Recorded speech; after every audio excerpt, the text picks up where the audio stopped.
Le Club d'ornithologie du Madawaska est fier de vous présenter l'oiseau de la semaine.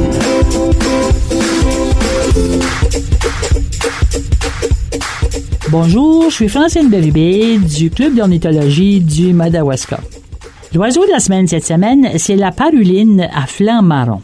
La paruline à flanc marron est un oiseau un peu farouche. Elle est solitaire et territoriale, mais rejoint des bandes d'oiseaux lors de la migration. Il est un migrateur qui voyage de longues distances. Fait intéressant, ces oiseaux sont moins affectés par les pesticides car ils cherchent leur nourriture sur la face inférieure des feuilles. Comment reconnaît-on la paruline à flanc marron?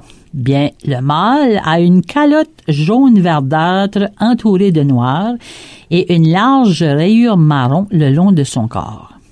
Il a également une tache noire devant les yeux et une tache blanche près de ses oreilles.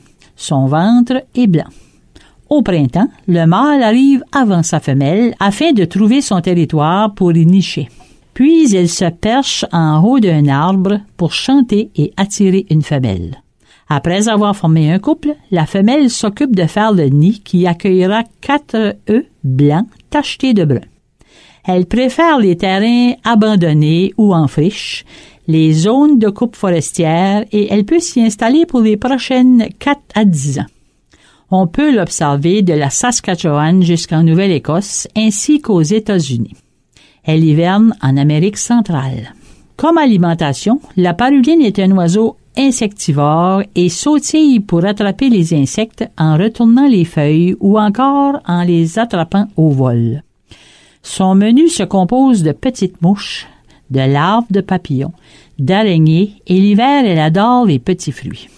La paruline a 2 chants distincts, soit l'un pour attirer la femelle et l'autre pour défendre son territoire et les autres mâles. Écoutons bien son chant qui est comparable à celui de la paruline jaune.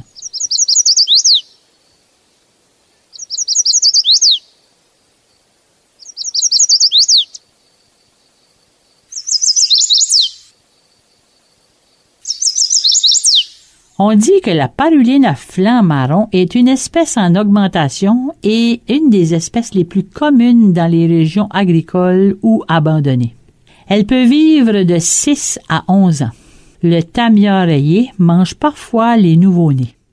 Le vacher à tête brune guette le nid et parfois y insère un de ses œufs dans le nid de la paruline et quitte les lieux.